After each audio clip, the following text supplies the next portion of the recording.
This is a classic presentation of polycythemia vera. 75-year-old gentleman presents to their primary physician with marked pruritus with bathing.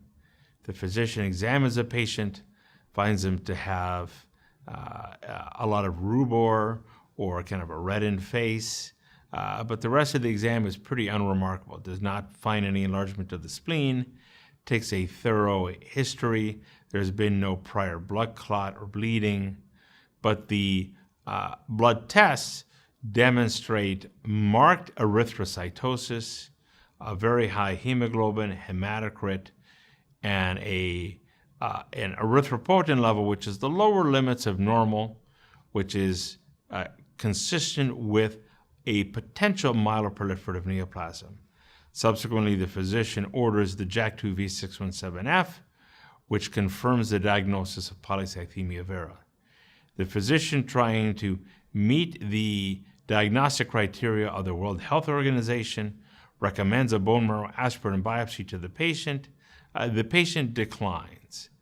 Yet one can say by prior WHO criteria as well as accepted clinical practice, the patient has polycythemia vera. Patients can present with polycythemia vera in a range of ways. They may present because of symptoms, in particular pruritus being one of the most common, or they might present with headaches, fatigue, night sweats. They might present because they actually had a thrombotic event. So it's not uncommon that this is diagnosed in the hospital when a patient had an unexpected heart attack, stroke, deep vein thrombosis, pulmonary embolism.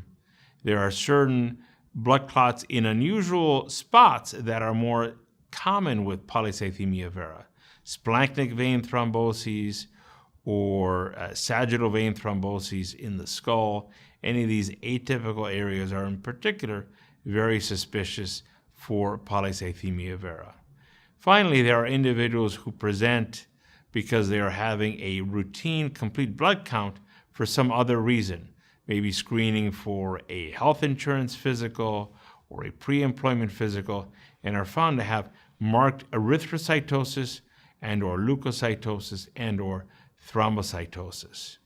So that workup typically begins with first a clinical suspicion, evaluation of the peripheral blood counts, as well as the analysis of the serum erythropoietin level, which typically is either normal or low, because there is this feedback loop, a inappropriate suppression of the erythropoietin level, and then finally a confirmation in the majority of individuals of a MPN driver mutation.